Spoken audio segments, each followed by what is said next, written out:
स्वागत है आप सभी का महाराणा प्रताप एग्रो क्लासेस के यूट्यूब चैनल पे।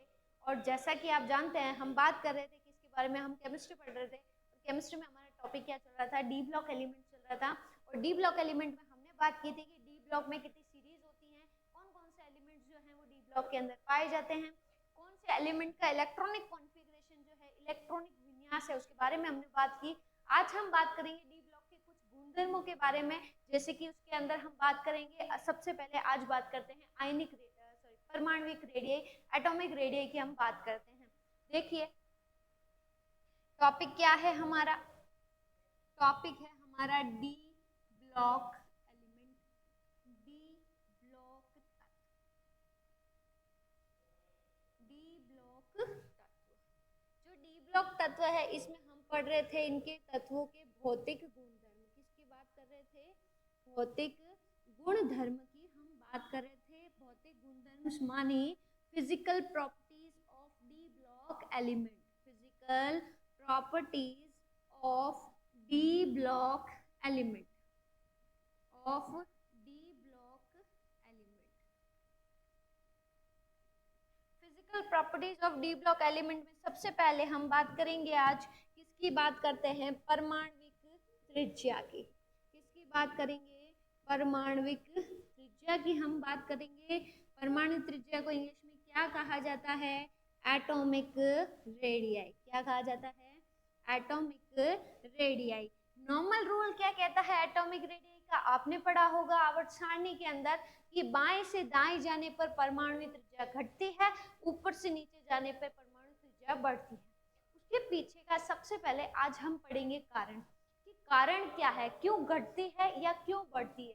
तो देखो, त्रिज्या को बढ़ाना या घटाना ये किस पे निर्भर करता है? दो कारकों पर निर्भर करता है। दो कारक कौन से हैं? सबसे पहला कारक होता है Z effective, effective nuclear charge, मतलब नाभिकीय आकर्षण बल। दूसरा आपका आता है शील्डिंग इफेक्ट, जिसे हम कहते हैं परिरक्षण प्रभाव। देखिए हम बात करते हैं दोनों की कि ये क्या होते हैं, है ना। सबसे पहले हम बात करते हैं कि ये क्या है। एक है जेड इफेक्टिव, इसे क्या कहा जाता है? इसे कहा जाता है नाभिकीय आकर्षण बल।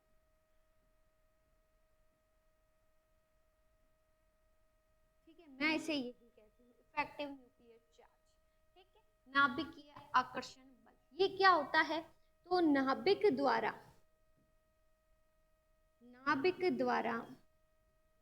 बाह्यतम इलेक्ट्रॉन पर, बाह्यतम इलेक्ट्रॉन पर लगाया गया आकर्षण बल, लगाया गया आकर्षण बल क्या है? कि नाभिक क्या करता है? नाभिक द्वारा बाह्यतम कक्षा के इलेक्ट्रॉन पर लगाया गया आकर्षण बल। देखो क्या होता है, ये होता है, आपने पढ़ा होगा कि परमाणु का स्ट्रक्चर है, इसमें बीच में नाभिक होता है और आउटर मोस्ट में क्या होती है? ऑर्बिट्स होती है, या फिर आप कह सकते हैं कक्षाएं होती हैं। और कक्षाएं जो होती हैं इनके अंदर जो बीच में हमारा है इसे हम क्या कहते हैं? न्यूक्लियस, नाभिक कहते हैं। इसमें दो लोग रहते हैं, एक रहता है प्रोटॉन और एक होता है न्यूट्रॉन। प्रोटॉन जो होता है ये कौन सा आवेशित होता है? धन आवेशित होता है। न्यूट्रॉन तो बेचारा पड़ा रहता है, वो खाली वेट गेन करने में हेल्प करता है। अच्छा, जो ये प्रोटॉन है ये क्या करेगा? प्लस का काम होता है माइनस को खींचना। तो ये क्या करता है कि जो इन कक्षाओं में क्या होते हैं? इलेक्ट्रॉन्स होते हैं। क्या होते हैं? इलेक्ट्रॉन्स होते हैं। इन इलेक्ट्रॉन्स को ये क्या करता है? खींचने का कार्य करता है। क्या करता है? खींचने का कार्य करता है।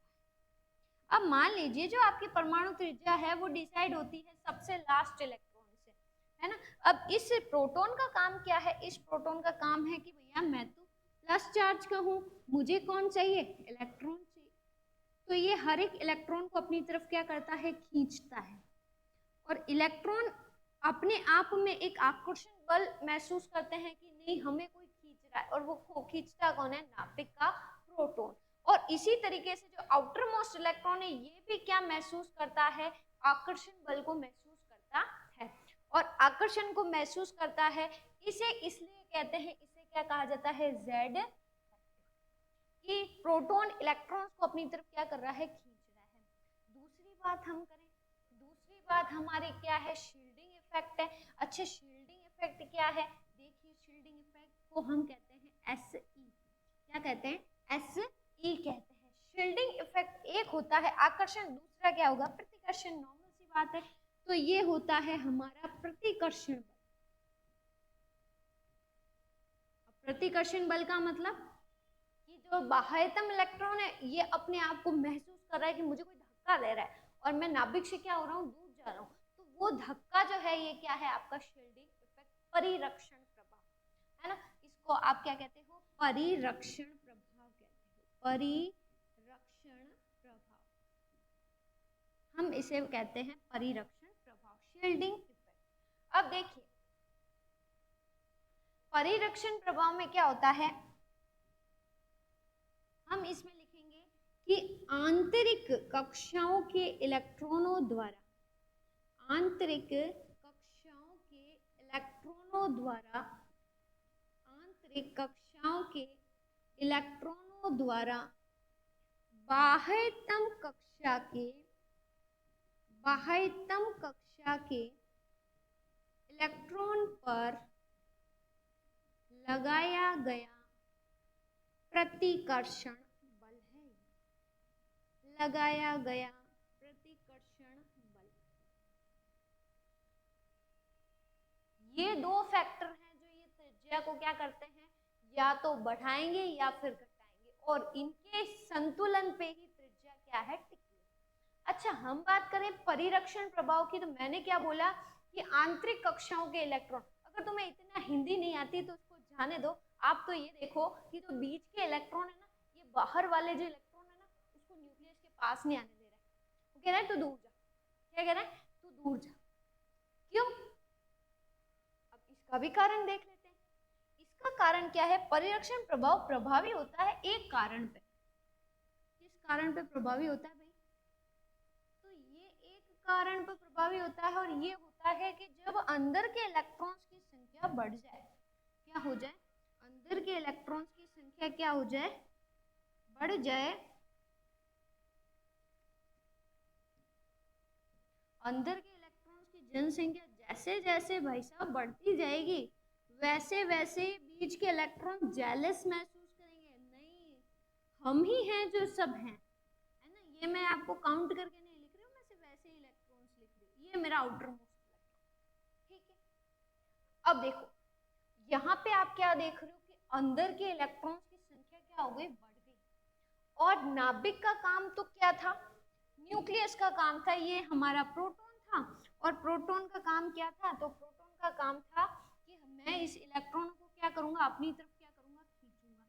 पर एक फैक्टर ये भी काम करता है कि जैसे जैसे डिस्टेंस बढ़ती है वैसे वैसे आकर्षण बल क्या हो जाता है, कमजोर हो जाता है। ये बात भी सही है कि डिस्टेंस बढ़ने पर अट्रैक्शन फोर्स डिक्रीजेस। अब देखो क्या, माना यहाँ पे एक चुंबक है और यहाँ पे एक कील है, तो उसको फट करके क्या कर लेगी, खींच लेगी। लेकिन अगर यहाँ चुंबक है और इतनी दूर में कील को रख दो तो क्या उसको खींच पाएगी, नहीं खींच पाएगी। क्यों, क्योंकि जैसे जैसे दूरी बढ़ती है वैसे वैसे उसका आकर्षण बल, अट्रैक्शन फोर्स क्या हो जाता है, कम हो जाता है।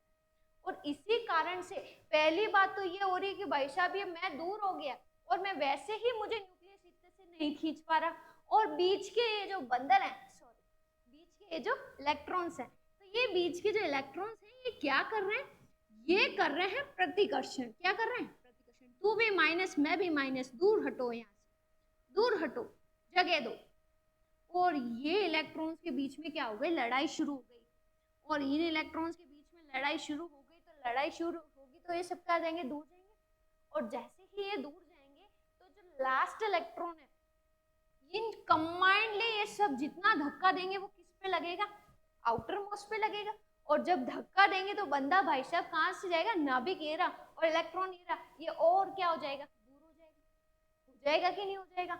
और अगर मुझे बताओ ये इलेक्ट्रॉन दूर होके यहाँ चला गया, तो जो साइज पहले इतनी सी थी अब कहाँ पे हो गई, इतनी बड़ी हो गई। मीन्स जब आपका प्रतिकर्षण बल या फिर परिरक्षण प्रभाव मानी शील्डिंग इफेक्ट अगर बढ़ गया है और अगर बढ़ गया है तो हमारी जो साइज है ये क्या हो जाएगी, बढ़ जाएगी, हमारी मतलब परमाणु की साइज बढ़ जाएगी। ठीक है, तो ये हमारा था शील्डिंग इफेक्ट। और इसकी अगर हम बात करें तो देखिए जितना ज्यादा ये इसको खींच पाएगा उतना इलेक्ट्रॉन इसके क्या आ जाएगा, पास आ जाएगा, और जितना इलेक्ट्रॉन पास आएगा उतना साइज क्या हो जाएगा, छोटा हो जाएगा।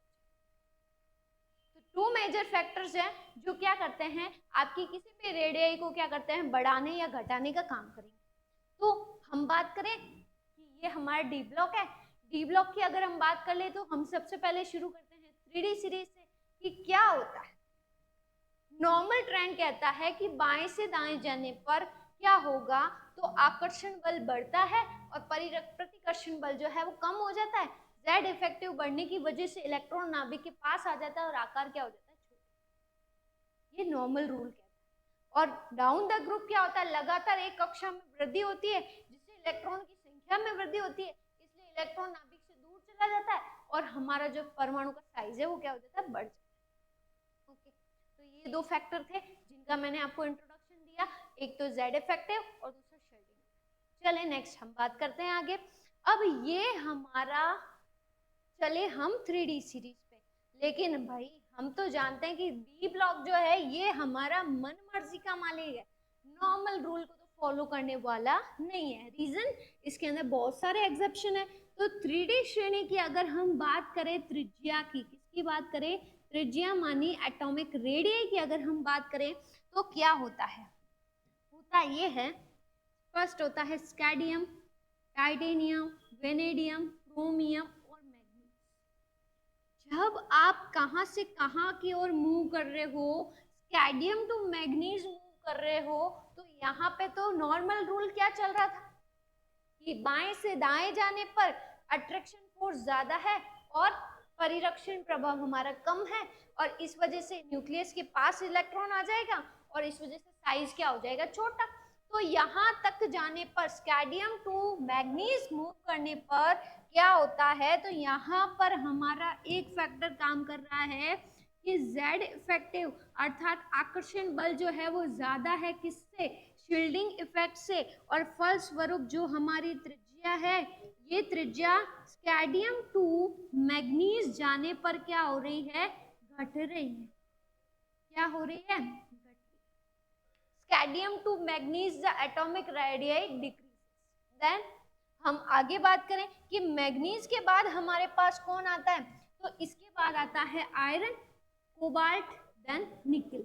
आयरन, कोबाल्ट और निकल में क्या, आयरन, कोबाल्ट और निकल में ये देखा गया कि जैसे ही हम मैग्नीज पे स्टॉप हुए, आयरन, कोबाल्ट, निकल के यहाँ पे दो केस हुए कि यहाँ से इधर से जेड इफेक्टिव भी बढ़ा और शील्डिंग इफेक्ट भी धीरे धीरे बढ़ने हो गया, और दोनों आ गए बराबर। क्या आ गए, दोनों बराबर बैलेंस हो गए। और बैलेंस होने पे ये पाया गया कि इनकी जो जेड इफेक्टिव है ये बराबर हो गया किसके, शील्डिंग इफेक्ट के। अब एक खींच रहा है, दूसरा धक्का दे रहा है, और दोनों ही अगर बराबर मात्रा में करेंगे तो वो क्या हो जाएगा, बंदा बैलेंस हो जाएगा। होगा कि नहीं होगा, होगा। तो यहाँ पे जो आपकी परमाणु त्रिज्या है, क्या है, परमाणु त्रिज्या, तो यहाँ पे त्रिज्या लगभग क्या रहती है, समान। त्रिज्या लगभग समान रहती है, त्रिज्या लगभग समान रहती है, मीन्स कुछ इस तरीके से आप इसको लिख सकते हैं। ओके, और इधर जाने पे डिक्रीज हो रही है, मीन्स आप इसको ऐसे लिख सकते हैं। ओके, देन हम आगे बात करें कि हमारे पास दो लोग और हैं, और उसमें एक है कॉपर और दूसरा है जिंक। और कॉपर और जिंक के पास डी के अंदर कंप्लीटली फिल्ड इलेक्ट्रॉन्स है, और कंप्लीटली डी फिल्ड इलेक्ट्रॉन्स होने की वजह से यहाँ पर क्या है, अट्रैक्शन फोर्स तो पॉसिबल नहीं है, परिरक्षण प्रभाव मींस शील्डिंग इफेक्ट यहाँ पे क्या हो जाता है, बहुत ज्यादा हो जाता है। और बहुत ज्यादा होने की वजह से यहाँ पे क्या होगा, जब देन आप कॉपर टू जिंक जाते हो तो यहाँ पे जेड इफेक्टिव जो है ये डिक्रीज होता है, शील्डिंग इफेक्ट यहाँ इंक्रीज हो जाता है, और आप ये पाओगे, आप क्या पाओगे, हम ये पाएंगे कि जिंक की जो त्रिज्या है यहाँ पर क्या होगी, बढ़ती है। कॉपर टू जिंक आपकी जो रेडियाई है वो क्या होती है, बढ़ती है, ये यहाँ पे क्या हो गई, बढ़ गई। ठीक है, देन ये आपका क्या है कि जो 3D सीरीज है उसमें नॉर्मल जो आपका ट्रेंड है वो फॉलो नहीं होता, 5 में डिक्रीज, देन 3 में इक्वल, देन आगे के जो दो आपके कह सकते हैं आप एटम्स जो हैं उनके अंदर क्या होगी, एलिमेंट्स में क्या होगी, बढ़ेगी, है ना, तो बढ़ेगी। ये आपका क्या हो गया कि बाएं से दाएं जाने पे देखो हमने क्या पाया, हमने पाया कि फर्स्ट टोटल आपके पास एलिमेंट्स कितने थे, 10 एलिमेंट्स थे, स्टार्टिंग के 5 में तो क्या हो रही थी, डिक्रीज हो रही थी, देन 3 में क्या हो रही थी, इक्वल, और देन 2 में क्या हो रही थी, इंक्रीज। लेकिन ये याद रखना कि जिंक के एटॉमिक रेडियस इतनी भी ज्यादा नहीं होती कि वो स्कैडियम से ज्यादा हो जाए। ठीक है, तो यहाँ पे मैं आपको एक रफली डायग्राम या रफली ग्राफ बना देते हैं, हम ये बात करेंगे scandium, titanium, vanadium, chromium, then manganese, और Fe, कोबाल्ट और निकल इनकी लगभग same, then copper increases, then zinc also increases. ठीक है, बट जिंक की इतनी भी ज्यादा नहीं होगी कि वो स्कैडियम से क्या है, अबव हो जाए। तो ये आपका ट्रेंड चलता है किसमें, लेफ्ट टू राइट। ओके, तो सेम टू सेम ये ट्रियम वाली लाइन में हो गया और सेम टू सेम लैंथेनम वाली पीरियड में हो गया। ठीक है, ये हुआ कि बाएं से दाएं जाने पर रेडियाई का क्या हुआ। अब हम बात करते हैं डाउन द ग्रुप क्या होता है ना, डाउन द ग्रुप की हम बात कर लेते हैं। वर्ग में ऊपर से नीचे जाने पर, वर्ग में ऊपर से नीचे जाने पर, अब वर्ग में ऊपर से नीचे अगर हम जाएंगे तो होना क्या चाहिए था, मैंने आपको बताया था, क्या बताया था कि डाउन द ग्रुप जब हम जाते हैं तो निरंतर आपकी एक कक्षा में वृद्धि होती है, रेगुलरली आपकी 1 ऑर्बिट क्या हो जाती है, इंक्रीज हो जाती है, नंबर ऑफ इलेक्ट्रॉन भी क्या हो जाते हैं, इंक्रीज हो जाते हैं, जिसकी वजह से फलस्वरूप, जिसकी वजह से जो न्यूक्लियस है और जो लास्ट इलेक्ट्रॉन है इनके बीच की डिस्टेंस क्या हो जाती है, बढ़ जाती है, अट्रैक्शन फोर्स कम हो जाता है, शील्डिंग इफेक्ट बढ़ जाता है और फलस्वरूप साइज क्या होती है, बढ़ती है। यही बात है, और यही बात देखी भी गई, कहाँ पे देखी गई, देन हम 3D से जैसे ही जाते हैं 4D पे, तो इस 4D की आयनिक रेडियस बढ़ती। ठीक है, मतलब कि स्कैडियम तो आप किस पे जा रहे हो, यूट्रियम पे जा रहे हो, तो आपकी एटॉमिक रेडियस क्या हो रही है, बढ़ रही। और देन आप अगर आगे जाओ कि आप 4D टू 5D में जाओगे, किस में जाओगे, 4D टू 5D में जाओगे, तो यहाँ पर आपका थोड़ा सा क्या हो गया, लोचा, कि 4D टू 5D में इसकी जो आपकी कह सकते हैं आप जो रेडियाई है ये लगभग लगभग क्या होती है, सेम। और जब आप 5D टू 6D जाते हो तो भी इनकी जो रेडियाई है लगभग क्या होती है, सेम होती है। अरे यार ये क्या हुआ, हमने तो अभी देखा था कि डाउन द ग्रुप जो जाते हैं तो आपका परिरक्षण प्रभाव, शील्डिंग इफेक्ट इंक्रीज होता है, देन हमारा ये होना चाहिए था कि स्कैडियम से बड़ी किसकी होनी चाहिए थी, यूट्रियम, यूट्रियम से बड़ी होनी चाहिए थी लैंथेनम, और लैंथेनम से बड़ी क्या होनी चाहिए थी, एसी। लेकिन ऐसा नहीं हो रहा, हो क्या रहा है कि इनकी लेन की लगभग क्या हो रही है, सेम हो रही है। अच्छा, ये सेम क्यों हो रही है, इनके पीछे का कारण है lanthanoid contraction and actinoid contraction. Then अब आप कहेंगे कि लैंथेनॉइड कॉन्ट्रैक्शन क्या है और एक्टिनॉइड कॉन्ट्रैक्शन क्या है, ये तो हमने सुना ही नहीं, ये तो हमने सुना ही नहीं। तो जो परिरक्षण प्रभाव है, ये देखो परिरक्षण प्रभाव कि कौन किसको ज्यादा धक्का दे सकता है, तो परिरक्षण प्रभाव के केस में होता है सबसे ज्यादा परिरक्षण या प्रोटेक्ट करने का काम करता है s, then p, then d, then f का तो परिरक्षण प्रभाव, शील्डिंग इफेक्ट बहुत कम होता है, वो अच्छे से प्रोटेक्ट नहीं कर पाता, और अच्छे से प्रोटेक्ट नहीं कर पाएगा तो क्या होगा, इलेक्ट्रॉन पास आ जाएगा नाभिक के, और पास आ जाएगा तो क्या होगा, साइज क्या होगी, डिक्रीज हो जाएगी। ओके, देन हम बात करते हैं लैंथेनॉइड वाली जो श्रेणी है, इसमें आते हैं आपके क्या, लैंथेनॉइड्स, और यहाँ पे आपके कौन आ जाते हैं, एक्टिनॉइड्स। और लैंथेनॉइड और एक्टिनॉइड्स में क्या पाया जाता है, इन दोनों में पाया जाता है एफ सबशेल, और एफ सबशेल जो होता है इसकी शील्डिंग जो होती है ये क्या होती है, पुअर शील्डिंग होती है, और पुअर शील्डिंग होती है मतलब इतना ये क्या कर सकते हैं, उसको कह सकते हैं प्रोटेक्ट नहीं कर पाते, या फिर इतना धक्का नहीं दे पाते और फलस्वरूप इलेक्ट्रॉन न्यूक्लियस की क्या आ जाता है पास। आप इसको ऐसे एज्यूम करो, कैप्टन अमेरिका देखी होगी आपने, मार्वल वाली, है ना। कैप्टन अमेरिका के पास एक शील्ड है कि नहीं। अगर मान लीजिए मेरे पास कोई शील्ड है और सामने से मुझे कोई तीर छोड़ रहा है, अगर मैंने शील्ड को यहाँ रख लिया तो तीर इस शील्ड से टकरा के क्या हो जाएगा, चला जाएगा कि नहीं, क्योंकि वो लोहे की शील्ड है, वो स्ट्रॉन्ग है। तो जो स्ट्रॉन्ग है ये हमारी एस सब शील्ड है ना। लेकिन अगर आप बात करें कि अगर मान लो कि मेरे पास कैप्टन अमेरिका वाली तो है नहीं, मेरे पास बेचारी के पास सबसे बड़ा था एक छोटा सा, कह सकते हैं एक लकड़ी का टुकड़ा था, और लकड़ी का टुकड़ा मैंने आगे रख दिया और तीर उस लकड़ी के टुकड़े में से होते हुए और मुझे लग गया। अब क्या करें, मैं मर जाऊंगी। क्यों? क्योंकि लकड़ी का जो टुकड़ा था और लोहे का जो टुकड़ा था उन दोनों में जमीन आसमान का अंतर था। लोहे का टुकड़े ने स्ट्रांगली प्रोटेक्ट किया, इस वजह से मुझे तीर नहीं लगा। लेकिन लकड़ी का टुकड़ा क्या था, दुर्बल था, वीक था, और इसलिए इतना अच्छा प्रोटेक्ट नहीं कर पाया। इसलिए ध्यान रखना कि यहाँ पर 5D देन 6D सीरीज में क्या होता है, लैंथेनॉइड्स एंड एक्टिनॉइड्स पाए जाते हैं और इनमें F सबशेल पाया जाता है, जिसकी वजह से शील्डिंग क्या हो जाती है, पुअर हो जाती है, और अट्रैक्शन फोर्स क्या हो जाता है, ज्यादा हो जाता है, परिरक्षण प्रभाव इतना का वर्क नहीं कर पाता।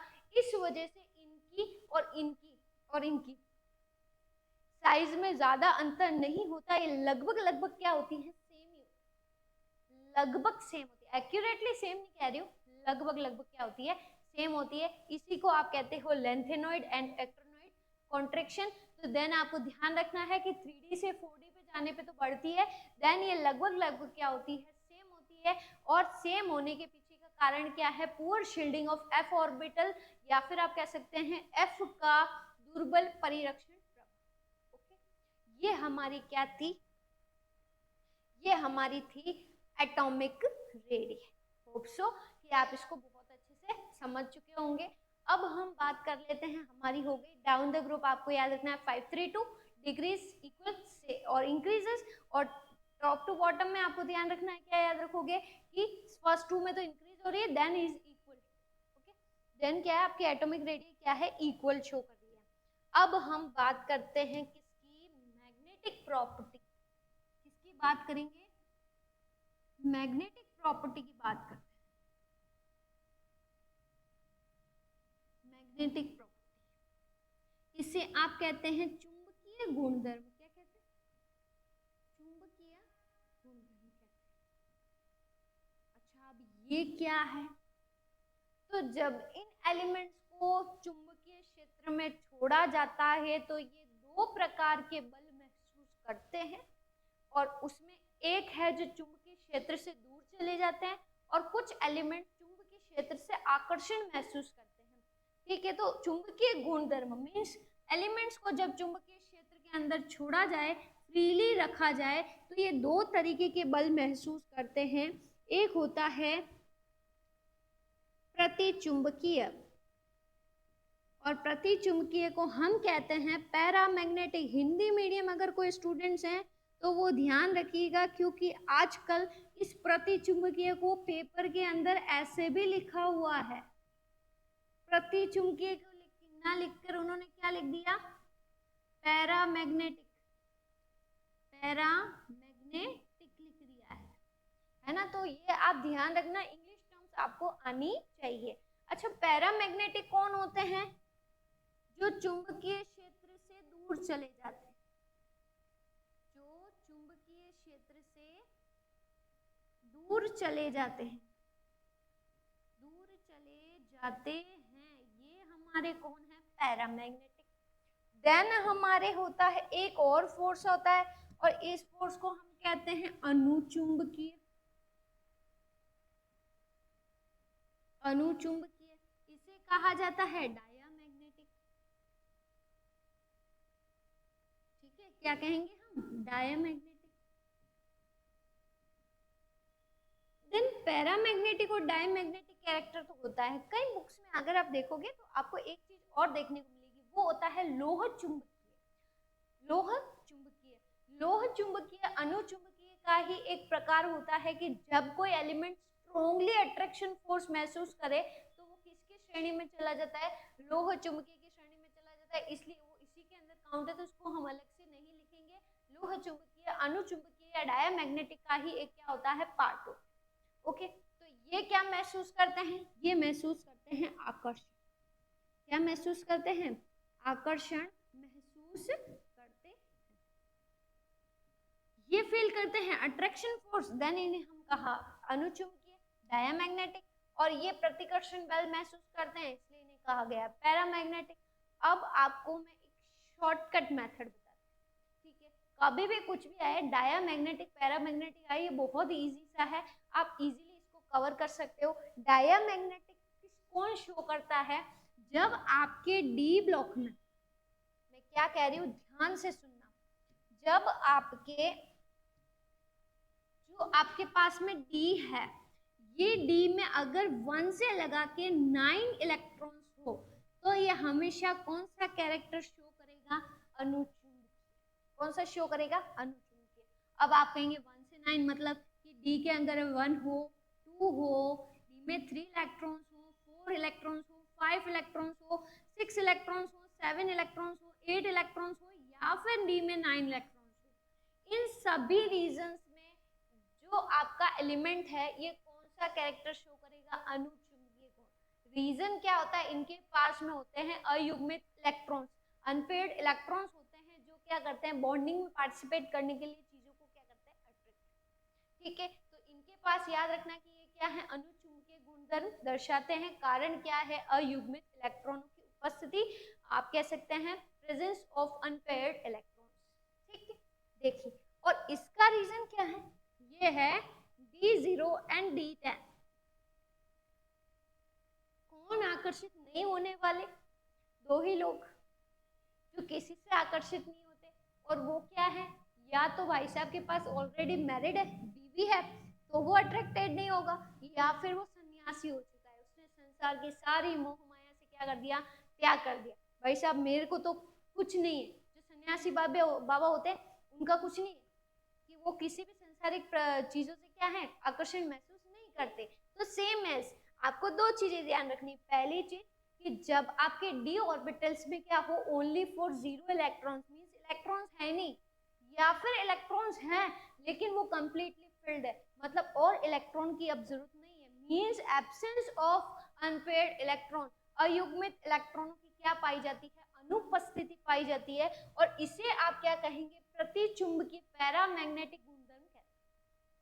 समझ में आई मेरी बात, कि ये तो ठीक है मैम कि चुंबकीय गुणधर्म में हमने दो पढ़ लिया, एक हमने प्रतिचुंबकीय पढ़ लिया पैरामैग्नेटिक, एक हमने अनुचुंबकीय पढ़ लिया डायामैग्नेटिक बोलते हैं। ये अट्रैक्शन फोर्स महसूस करते हैं, ये रिपल्शन महसूस करते हैं। इसमें डी में 1 से लगा के 9 इलेक्ट्रॉन्स हो सकते हैं, ये डी या तो पूरा खाली या फिर डी पूरा भरा हुआ हो तो पैरामैग्नेटिक कैरेक्टर होता है।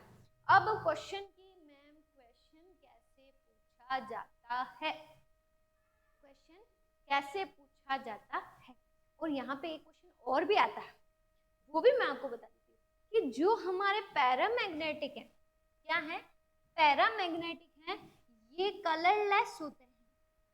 क्या होते हैं, कलरलेस प्रॉपर्टी शो करते हैं, रंगहीन होते हैं, कोई कलर नहीं होता। बट जो हमारे अनुचुंबकीय हैं ये रंगीन है, कलरफुल है। क्या है, कलरफुल, मतलब रंगीन यौगिकों का क्या करते हैं, निर्माण करते हैं। वैसे तो आप ये भी पढ़ोगे आगे जाके कि जैसे कि कुछ ऐसे एलिमेंट्स हैं जो क्या है, डी ट्रांजिशन के थ्रू भी क्या करते हैं, कलर्ड प्रॉपर्टी को शो करते हैं, वो अलग बात है। अभी हम अनुचुंबकीय प्रतिचुंबकीय के अकॉर्डिंग इसकी बात कर रहे हैं। देखिए ध्यान से, मैं आपके लिए एक क्वेश्चन लिखती हूँ, आपको देखें कि आपको आ रहा है या नहीं आ रहा है। आपके पास एक क्वेश्चन है, निम्न में से कौन सा आयन, निम्न में से कौन सा आयन प्रतिचुंबकीय गुणधर्म दर्शाता है या पैरामैग्नेटिक गुणधर्म दर्शाता है। ठीक है, प्रतिचुंबकीय गुणधर्म दर्शाता है।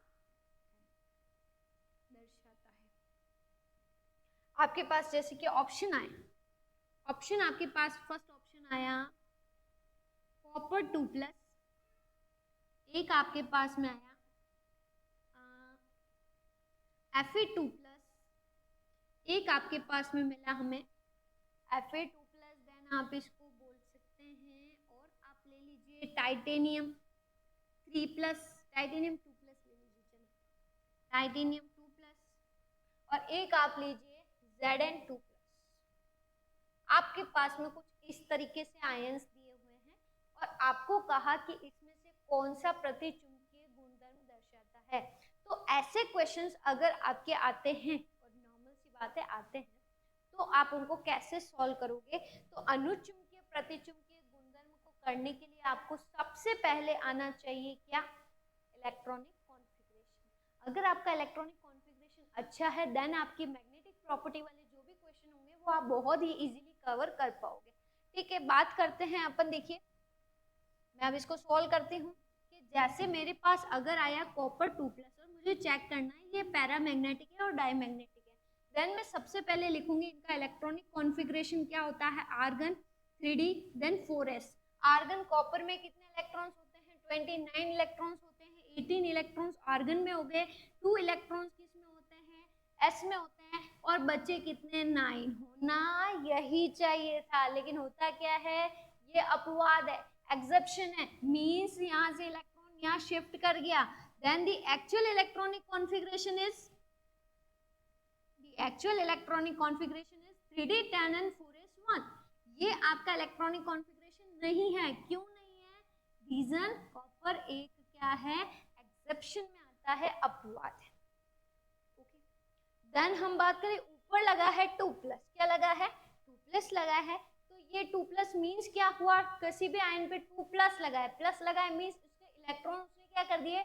डोनेट कर दिए, डोनेट किए तो इलेक्ट्रॉन क्या होंगे? कम होंगे, तो हम यहाँ से 2 इलेक्ट्रॉन निकालेंगे। ध्यान रखना ये क्वेश्चन बहुत इंपॉर्टेंट है, आप हमेशा गलती करते हो कि इलेक्ट्रॉन आप पहले किस में से निकालते हो? डी में से। इलेक्ट्रॉन पहले डी में से नहीं निकलेगा, इलेक्ट्रॉन निकलेगा एस में से, और उसके बाद जो अगर आपको एक्स्ट्रा और निकालना है तो आप किस में से निकालोगे? डी से। ठीक है, क्योंकि एस की एनर्जी क्या होती है? कम। एक इलेक्ट्रॉन मैं इसमें से निकालूंगी, एक इलेक्ट्रॉन में इसमें से निकालूंगी, तो अब बताओ इसके पास डी में कितने इलेक्ट्रॉन बचे? 9। कितने बचे? 9। और 9 इलेक्ट्रॉन्स मैंने अभी बताया डी 1 से 9 होता है तो क्या होता है? अनुचुंबकीय होता है, डायामैग्नेटिक होता है। क्या होता है? डायामैग्नेटिक कैरेक्टर होता है। देन हम और चेक कर लेते हैं, चले हम और करें, हम ट्राई करते हैं आगे वाला Fe2 प्लस आयरन। कितना नंबर होता है आयरन का? 26। Argon 4 3d6 4s2। Electronic configuration of iron, no exception, exception नहीं है। इसमें से कितने इलेक्ट्रॉन हमको डोनेट करने हैं? 2 इलेक्ट्रॉन्स हमको डोनेट करने हैं। हम किस में से रिमूव करेंगे? एस में से, और हमारे पास डी के अंदर क्या बचा? देखो डी के अंदर हमारे पास बचा 6 इलेक्ट्रॉन। अगर डी में 1 से लगा के 9 है तो ये कौन सा कैरेक्टर शो करेगा? अनुचुंबकीय डायामैग्नेटिक कैरेक्टर शो करेगा। तो ये दोनों तो नहीं है। थर्ड हम बात करें, चले टाइटेनियम 2 प्लस पे चलते हैं। टाइटेनियम 2 प्लस की बात करते हैं। Titanium 2 plus, science teacher, science teacher, science का नंबर 21, टीचर का नंबर हो गया 22। 22 है तो 3d2 4s2, ये क्या है? Actual electronic configuration of titanium element. Then इसमें से कितने इलेक्ट्रॉन्स हमको रिमूव करना है? हमको 2 इलेक्ट्रॉन्स इसमें से रिमूव करना है। अब बताइए डी के अंदर कितने इलेक्ट्रॉन्स बच गए? 2 इलेक्ट्रॉन्स, और डी के अंदर अगर 1 से लगा के 9 तक के इलेक्ट्रॉन है तो कौन सा है? अनुचुंबकीय। मीन्स आंसर तो हमको मिल गया। आंसर क्या मिला? आंसर हमारा जिंक है। पर एक बार हम करके देखते हैं। फोर्थ ऑप्शन क्या था हमारे पास? फोर्थ ऑप्शन हमारे पास था जिंक। क्या था? जिंक है, Zn2 प्लस।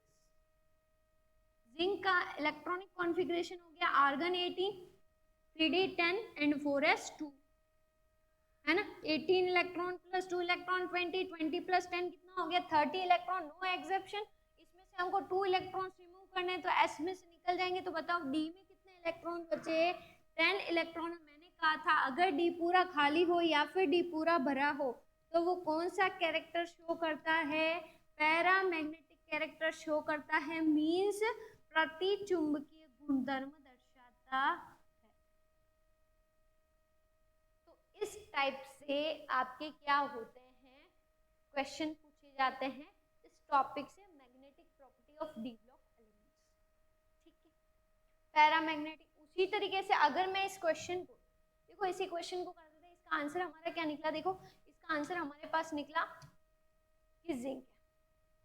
ठीक है, इसी क्वेश्चन को प्रति चुंबकीय को हटा के अगर मैं कर दूं कि निम्न में से कौन सा आयन रंगहीन प्रवृत्ति का है, तो रंगहीन में कौन आएगा, जो प्रति चुंबकीय होंगे वो क्या होंगे, रंगहीन।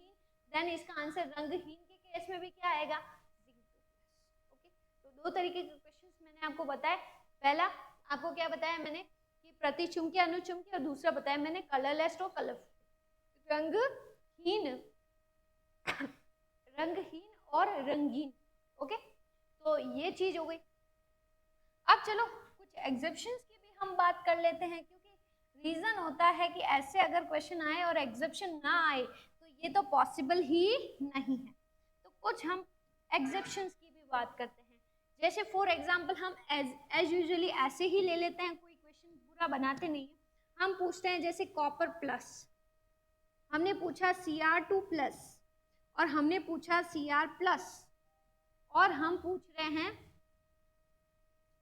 Ag प्लस, और आपको बताना है इनका इलेक्ट्रॉनिक या फिर आप कह सकते हैं magnetic character, then is what is paramagnetic और या फिर डायमैग्नेटिक। ओके, कॉपर प्लस का है तो आपको वही आपको इलेक्ट्रॉनिक कॉन्फ़िगरेशन लिखना है कॉपर का। देखिए अब मैं डायरेक्टली लिख रही हूँ, मैं कौन सा लिख रही हूँ, जो एग्जेप्शन वाला है, क्योंकि मैंने सारे लिखे हैं वो सारे एग्जेप्शन वाले। ओके, तो कॉपर का क्या हो गया, कॉपर का हो गया आर्गन 3d में 10, देन 4s में कितने इलेक्ट्रॉन्स, 1 इलेक्ट्रॉन, यहाँ से +1 इलेक्ट्रॉन गया, देन d में कितने इलेक्ट्रॉन बचे 10, और d में अगर 10 इलेक्ट्रॉन बचे तो ये क्या है, हमारा प्रतिचुंबकीय है, पैरामैग्नेटिक है। ओके, पैरामैग्नेटिक है। Cr2 प्लस, ये भी एग्जेप्शन है, आपको बताया था मैंने प्रीवियस क्लास में कि अगर आपके पास में क्रोमियम है, देन उसके d में 4 इलेक्ट्रॉन्स होते हैं, s में 2 इलेक्ट्रॉन्स होते हैं, तो अपने ऑर्बिटल को कंप्लीट करने के लिए s से इलेक्ट्रॉन किसमें ले लेता है, वो s से इलेक्ट्रॉन d में ट्रांसफर कर देता है।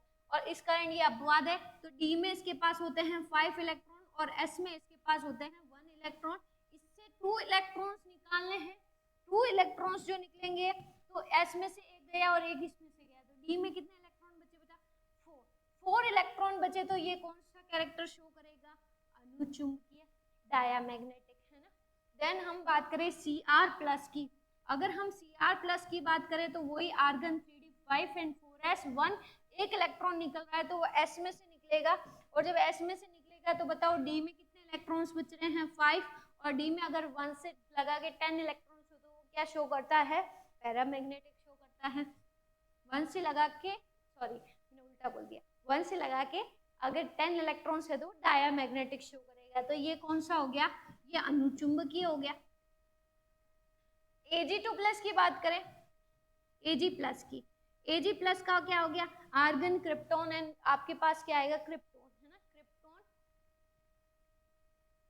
क्या हो जाएगा, क्रिप्टोन 4d10 5s1, इसमें से कितने इलेक्ट्रॉन निकलेंगे, एक इलेक्ट्रॉन निकलेगा, वो s में से निकलेगा, तो d में कितने इलेक्ट्रॉन बच जाएंगे, 10 इलेक्ट्रॉन बच जाएंगे, और 10 इलेक्ट्रॉन है तो ये कैसा होगा, पैरामैग्नेटिक कैरेक्टर शो करेगा। तो ये ध्यान रखिएगा, एजी का जो है वो जेट एग्जाम, जो ज्वाइंट एंट्रेंस टेस्ट होता है उसके अंदर भी पूछा हुआ है कि एजी का इलेक्ट्रॉनिक कॉन्फ़िगरेशन, एग्रीकल्चर का सॉरी एग्रीकल्चर के हैं तो वही याद आ जाता है, सिल्वर का इलेक्ट्रॉनिक कॉन्फ़िगरेशन क्या है, तो एजी आपका क्या है, क्रिप्टॉन 4d10 देन 5s1। तो ये इस टाइप से आपसे क्वेश्चन क्या है, पूछे जा सकते हैं। तो ये आप अगर कॉपी करना चाहें या स्क्रीनशॉट लेना चाहें तो एक बार ले लीजिए।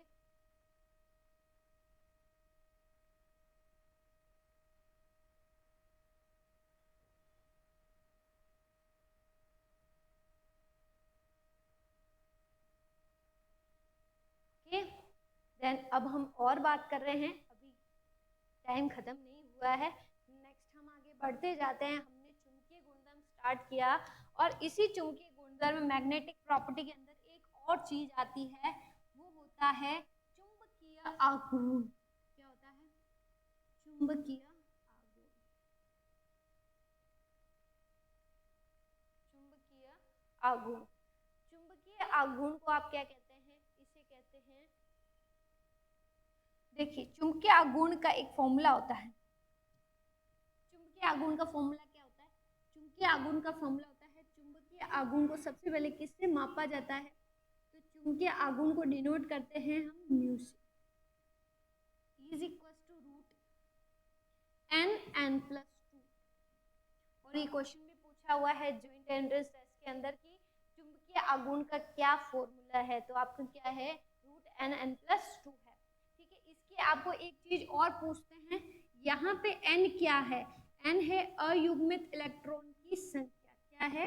अयुग्मित इलेक्ट्रॉन की संख्या, नंबर ऑफ अनपेयर्ड इलेक्ट्रॉन्स। ठीक है, n is number of unpaired electrons है। देन इसका आपको पूछी जाती है चुंबकीय आघूर्ण की इकाई। मानी बेटा यूनिट क्या है? तो इसकी इकाई होती है बीएम। बीएम होता है बोर मैग्नेटोन। क्या होता है? बोर मैग्नेटोन होता है। और अगर हम पूछे कि एक अयुग्मित इलेक्ट्रॉन का चुंबकीय आघूर्ण या क्या होता है, तो एक इलेक्ट्रॉन का, यहाँ आप स्पेशल नोट करके लिखना, एक अयुग्मित इलेक्ट्रॉन का, एक अयुग्मित इलेक्ट्रॉन का चुंबकीय आघूर्ण, चुंबकीय आघूर्ण 1.73 बोर मैग्नेटोन होता है। बोर मैग्नेटोन होता है। एक अयुग्मित इलेक्ट्रॉन का चुंबकीय आघूर्ण 1.73 बोर मैग्नेटोन होता है। अब आता है कि चुंबकीय आघूर्ण निकालना, आधे तो इसी रूट से डर जाते हैं कि मैम रूट है और रूट की वैल्यू हमको निकालने नहीं आती, या फिर हम मैथ्स में थोड़े से कमजोर हैं, हमसे रूट नहीं निकलेगा। और नहीं भी निकलेगा तो कौन सा फर्क पड़ जाना है? कोई फर्क नहीं पड़ता। आप इसको एक बार कॉपी कर लीजिए। हम बात करते हैं चुंबकीय आघूर्ण की।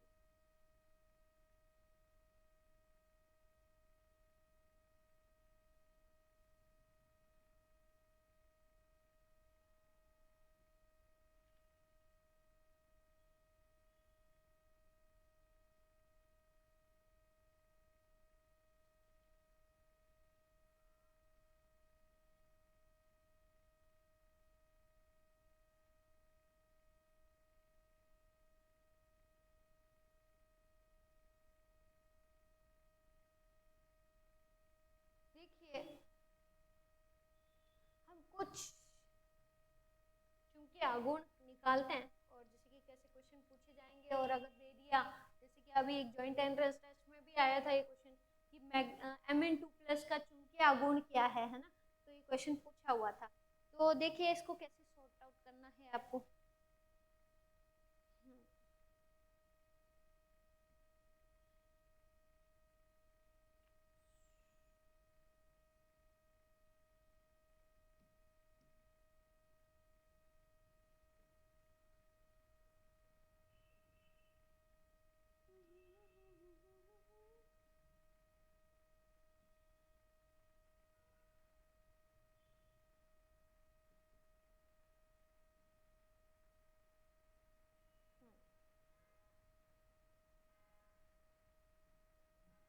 देखिए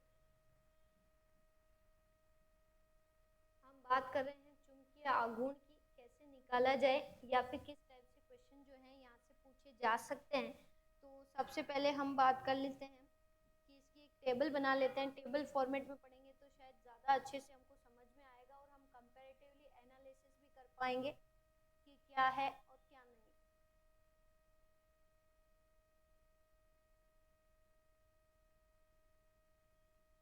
ओके, देखिए सबसे पहले हम बात करते हैं, सबसे पहले हम लिखेंगे धातु आयन। क्या लेंगे?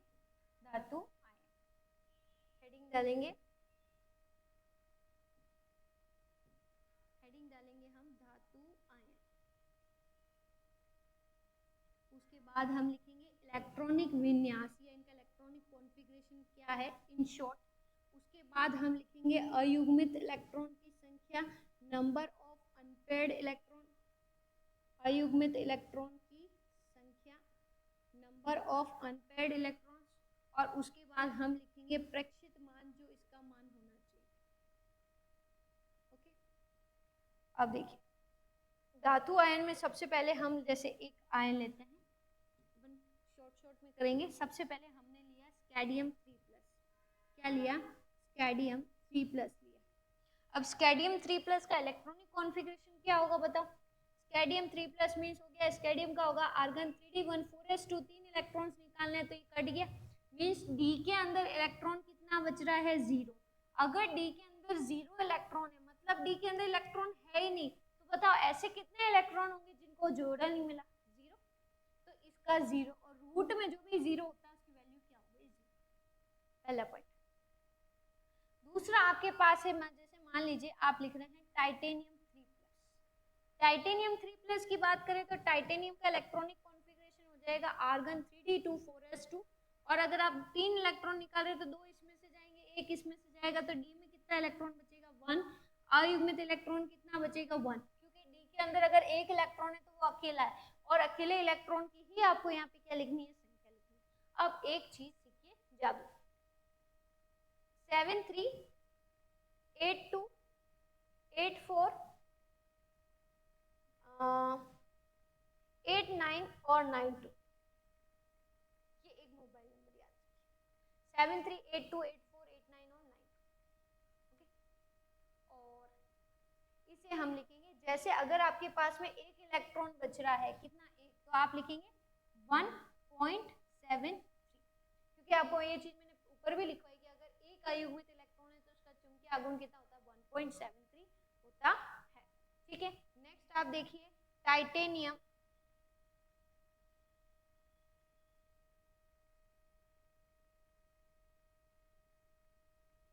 2+। डी के अंदर कितने इलेक्ट्रॉन्स हैं? 2 इलेक्ट्रॉन्स हैं। अगर डी के अंदर 2 इलेक्ट्रॉन्स कैसे हैं देखिए,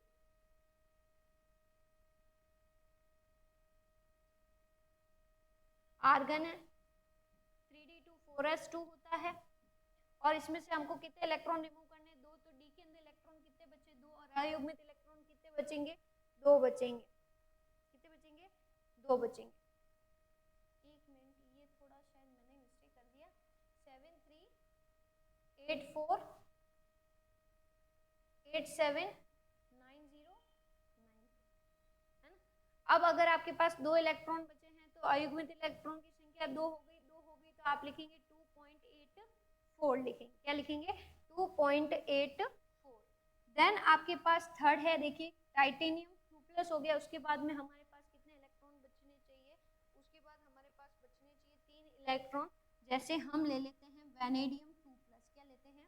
वेनेडियम 2+ लेते हैं। वेनेडियम का इलेक्ट्रॉनिक कॉन्फ़िगरेशन क्या होगा? Science teacher Vinita, argon 3d3 4s2, और 2 इलेक्ट्रॉन निकालोगे तो डी में कितने इलेक्ट्रॉन्स बच जाएंगे? आपके 3 इलेक्ट्रॉन बच जाएंगे। 3 इलेक्ट्रॉन्स है, ये देखिए 1 2 और 3 इलेक्ट्रॉन्स है, तो 3 के साथ में आपके पास क्या आ जाएगा? 8 7 आ जाएगा। आपको कोई रूट निकालने की कोई जरूरत नहीं है, बस आप ये 5-10 नंबर्स आप इसको याद कर लीजिए, आपका काम हो जाएगा। वेनेडियम 2+, ये हो गया 3d3 के लिए।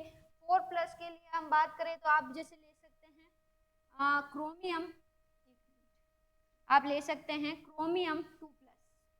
क्रोमियम 2+ की बात करें तो ये एक्सेप्शन है, आर्गन 3d5 4s1 होता है, उसमें से 2 इलेक्ट्रॉन आप निकालोगे तो एक इसमें से जाएगा, एक इसमें से जाएगा, तो डी में इलेक्ट्रॉन कितने बच गए? 4, और डी में अगर 4 इलेक्ट्रॉन बच गए तो लोन पेयर कितने बचेंगे? 4, और 4 के साथ आपके पास में क्या आ जाएगा? 4.90, है ना? ये क्वेश्चन आप, अब नेक्स्ट क्वेश्चन जो है Mn2+, ये आप आराम से कर सकते हैं, जैसे कि अभी आपने बताया, मैंने आपको बोला भी था कि जेड में ये क्वेश्चन पूछा गया कि इसके चुंबकीय आघूर्ण का क्या नाम, क्या मान है, नाम नहीं मान क्या है। तो मैग्नीज जो है इसका नंबर होता है argon electronic configuration 3d5 4s2, इसमें से आपको कितने इलेक्ट्रॉन रिमूव करने हैं? 2 इलेक्ट्रॉन, तो डी में कितने बचे बेटा? 5। तो डी में अगर 5 इलेक्ट्रॉन है, डी में 5 इलेक्ट्रॉन है, तो पांचों इलेक्ट्रॉन क्या होंगे? अयुग्मित होंगे। देखो 1 2 3 4 5, हुंड के लॉ से आप क्या करते हो? डी ऑर्बिटल के अंदर सबसे पहले 1 1 इलेक्ट्रॉन को फिल करते हो, देन उनकी क्या करते हो? पेयरिंग करते हो। तो आपके पास में 5 है, 5 के साथ में बताओ क्या आ जाएगा? 5 के साथ में आ जाएगा 9, और ये आपका ऑप्शन में भी था। तो इस तरीके से क्या पूछा जाता है आपसे? चुंबकीय आघूर्ण के मान पूछे जाते हैं। अब देखिए क्या है, जैसे जैसे आप अब डाउन द ग्रुप जाओगे, जैसे फॉर एग्जांपल मैं आपको बताऊं, आपके पास में है एक Fe2+, है ना? एक और कर लेते हैं, Fe2+ है, और Fe2+ है तो हम बात करें कि Fe की तो आर्गन 3d6 4s2 होता है, उसमें से 2 इलेक्ट्रॉन निकालेंगे, देन डी में इलेक्ट्रॉन आपके कितने बच जाएंगे, 6 इलेक्ट्रॉन। अब बात करें डी में अगर 6 इलेक्ट्रॉन है, सुनना, तो आपके पास अनपेयर्ड इलेक्ट्रॉन की संख्या कितनी है, 1 2 3 4 5 एंड देन हो गया 6। अब बताइए अकेले इलेक्ट्रॉन कितना है, 1 2 3 और 4। अब जैसे ही 5 के बाद जैसे ही 6 आता है, 7 आता है, 8 आता है, 9 आता है, 10 आता है, अनपेयर्ड इलेक्ट्रॉन की संख्या क्या हो जाती है, घटती जाती है, और अनपेयर्ड इलेक्ट्रॉन की संख्या घटती गई तो D6 में आपके पास इलेक्ट्रॉन कितने बचे, 4, एंड 4 के बाद वापस क्या आ जाएगा, 4.90 आ जाएगा।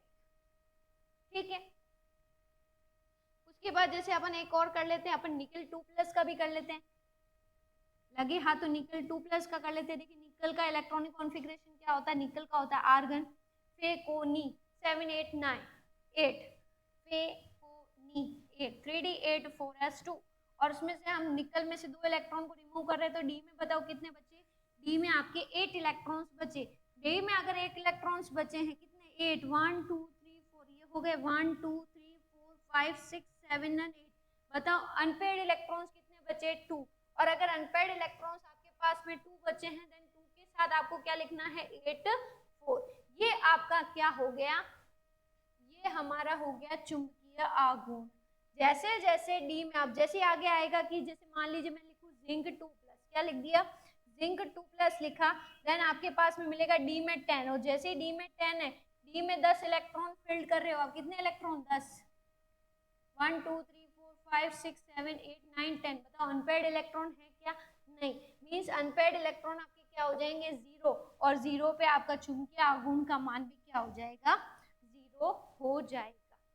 तो इस तरीके से आपसे क्या करते हैं, क्वेश्चन पूछे जा सकते हैं, किसके लिए, चुंबकीय आघूर्ण से रिलेटेड आपसे क्वेश्चन पूछे जा सकते हैं। ये हमारा था डी ब्लॉक में। आज हमने बात की किसके बारे में, एक तो हमने एटॉमिक रेडियस के बारे में बात की है, और दूसरा हमने मैग्नेटिज्म, चुंबकीय आघूर्ण या चुंबकीय गुणधर्म, जिसमें आपके अनुचुंबकीय या प्रतिचुंबकीय, डायमैग्नेटिक, पैरामैग्नेटिक कैरेक्टर के बारे में हमने बात